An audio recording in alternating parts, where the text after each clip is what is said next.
Hello everybody and welcome to part 22 of the Fiesta build. In today's episode we are mounting the intercooler, running part of the boost pipe out of the intercooler and fitting the prop that we had made. So it's a bit of a random kind of video, but it's just kind of a compilation of the different clips that I've had that haven't been able to go into their own video. So not everything's here, unfortunately. Like I say, we have been very busy with just trying to get the car done, so that has meant certain bits have been forgotten to be recorded and whatnot, but either way it's still keeping up with the progress that we've been getting along with. Obviously for most people, if they've seen my Instagram, they'll know that we have been posting more on there about what we've been doing. But yeah, so nonetheless, here you can see we're just now welding on the mounts. So I cut out the mounts and fitted them so that Dad could then see where they need to be welded, and then he obviously done the welding. Here is the catch tank for the back of the car for the rad.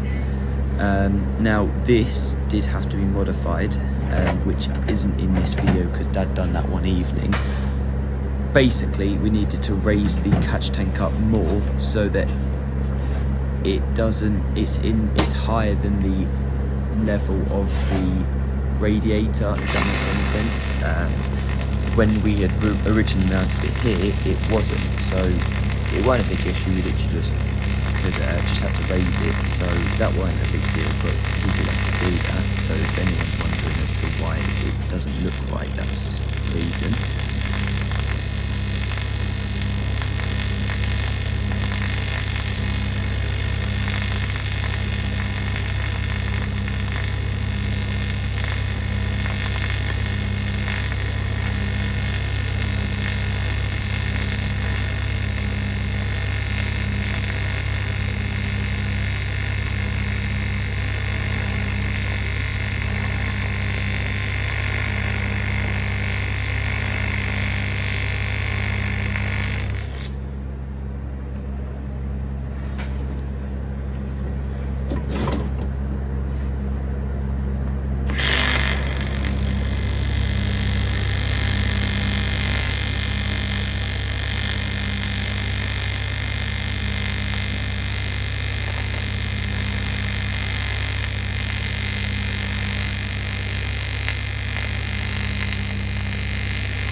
tack it for now.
Steady that again.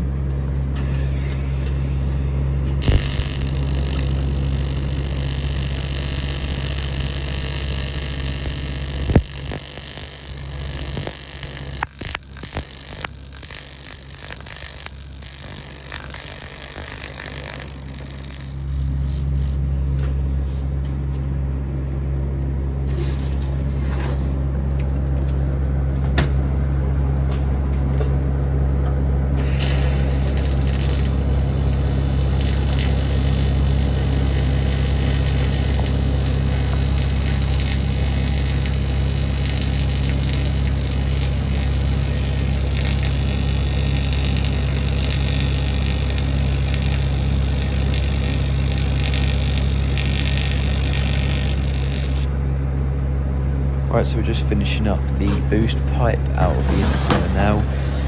Obviously we had to work out the angle it was going to be cut at so that the boost pipe would then just, or the silicone hose would then go over it, and it would all fit on as it should. Again, it's a lot about just measuring and checking everything before you weld it, but it's a time consuming job, but one that needs to be done, so it is what it is. But anyway, we'll be finishing this up imminently and then moving on to the prop. Now, we had the prop made by Elite Transmission, the same people we got our gearbox off of. It weighs nothing, to be fair. I thought it would be a lot heavier than it was, but it surprisingly isn't, which obviously is a good thing. But it was quite simple, really, because the ends were made for our gearbox, and then obviously we had the end for the Volvo axle. So they just bolted in, and it just slotted in. But yeah, it's pretty self-explanatory. It didn't take long to do, to be fair. We just needed to obviously make sure all the bolts were tight. It fits very good, to be fair, as you can see. We obviously had no doubt that it wouldn't, because we did measure it when the gearbox was up in place and when the axle was in place, so it hasn't been changed as such. So we're just going to tighten them bolts up, and then that'll be it for this video. But like I say, there will be some more videos come out soon, more interesting ones, I'm going to say. The inlet manifold will be coming out soon. Just waiting on some other videos to be sent over. As when we was actually doing it, my phone died. But that'll be coming out shortly. And then the next videos are, to be honest, gonna be starting the car for the first time, driving the car for the first time. Don't know about mapping, whether we're gonna be able to get much footage from it. Hopefully we'll get some dyno runs.